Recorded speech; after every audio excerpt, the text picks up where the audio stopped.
Hey, Jules Bliss Vegan, and as always, welcome to my channel. And for those who are new, I know you can benefit. So thank you so much, people, for anyone who watched my video yesterday and prayed for little Snowbell. It was a long night. I mean, I knew she was where she needed to be, but it was very hard to have her at the hospital all night and then know that she was going to have surgery this morning without either of us there.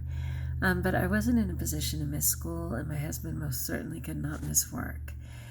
So we just trusted that God would provide, and He most certainly did. Between Him and your prayers, we got Snowbell home this afternoon, and I won't say she was her spunky self because, she was coming off of the medications and everything, but she was definitely happy to be home and certainly functioning. And I was super, super grateful for that because even the doctor agreed that it wouldn't have been moral for us to put her to sleep because she was, it was just her eye. And I completely agreed. We told him he could remove her eye if he needed to.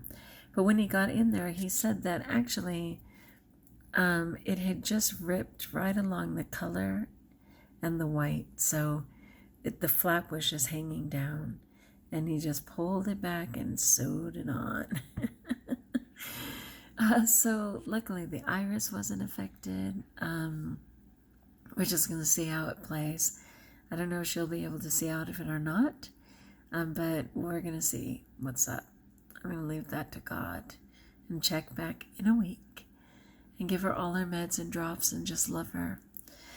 All right, so I just wanted to share. I often read these self-help daily thought books, and this one is one that I really enjoy, Food for Thought. It's by Hazelden Meditations, and it's complimentary to Overeaters Anonymous or any of those programs, but it has great thoughts in it. And this one, for today, May 10th, is actually called Habits, and it's right in line with the area that I've been focusing on and the direction that I'm going in. So it says, habit can work for us or against us.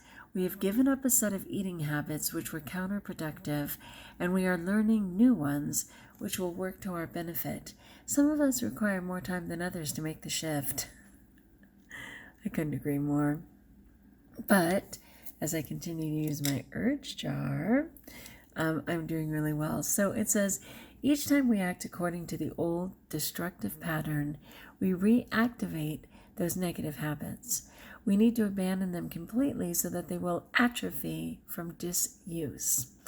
And again, that's in line with this urge jar, because the urge jar says you have to be completely consistent with your primal brain, because otherwise, the minute you choose to practice your old habits, that little kid gets so excited because, yay, just like they hoped, you're not as strong as you thought, and you're going to cater to their needs again. So it's never in our benefit to, of course, go backwards. So then it says, each time we practice a constructive eating habit, we reinforce our new pattern.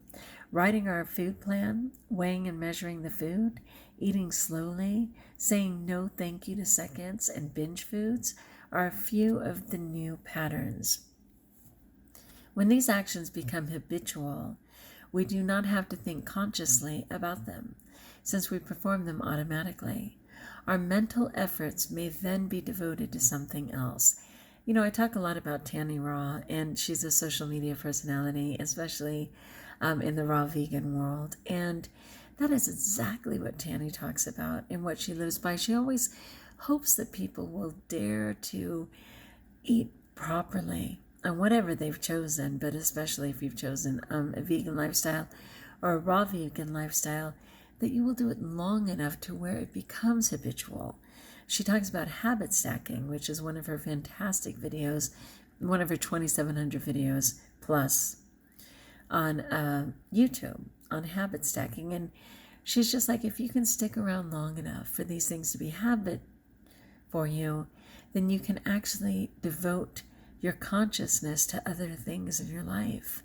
And that's exactly what she does. People think she spends all day concerned about food. She most certainly does not. And it was really funny when I first started following Tanny Raw, which was just, in the beginning of 2018, really.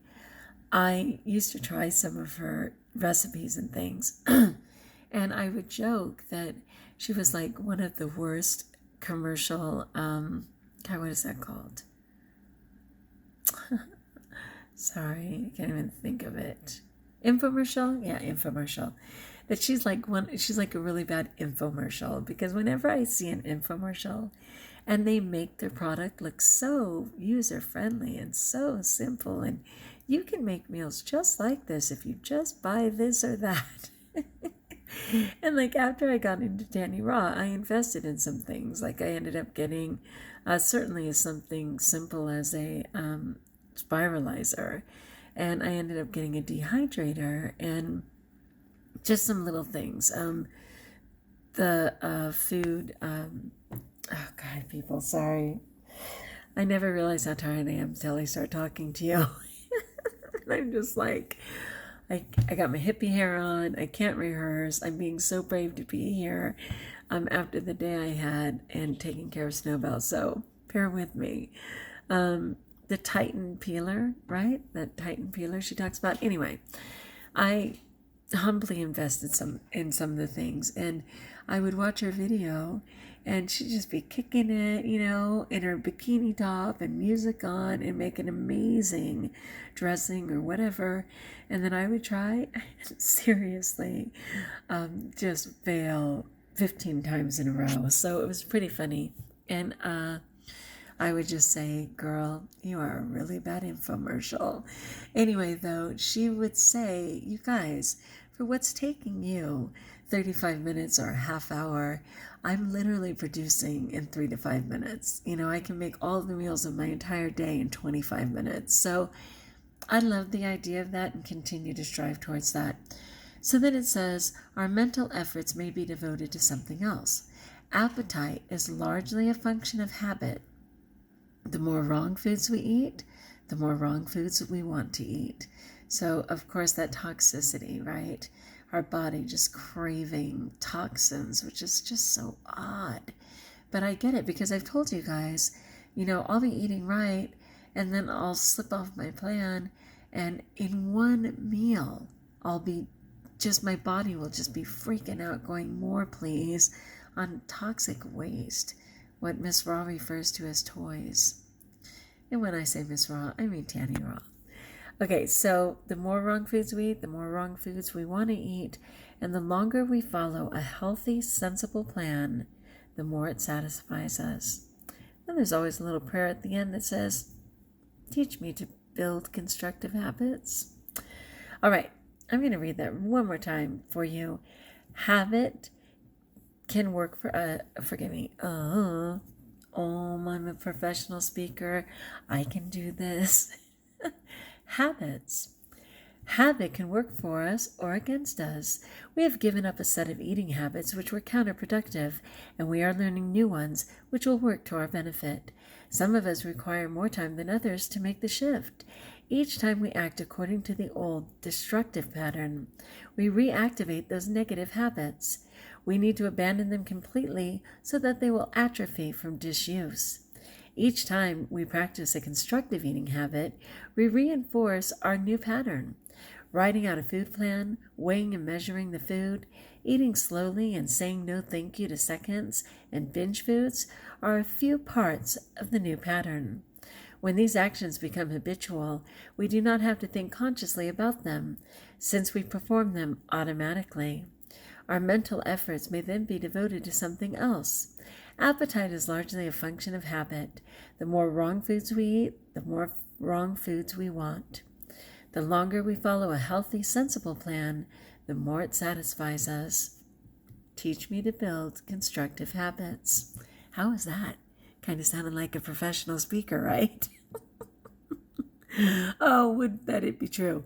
Just a side story. A few years back, I actually took a class at UCLA on voiceovers because I'm such a natural. I failed so bad. I got an A in the class because I get an A in every class, but I just couldn't do it. Like, if I was working with other people, I was fantastic. But when I was by myself, I would get super nervous and my voice would get nervous. And the lady was like, "Are you kidding me? You could be phenomenal at this. What is the problem?"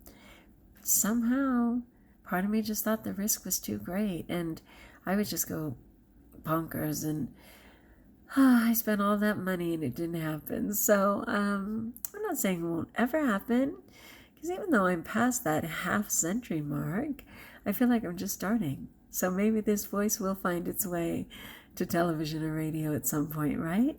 Anyway, my friends, thank you so much for checking in. What do you think about that? I agree with every bit of it.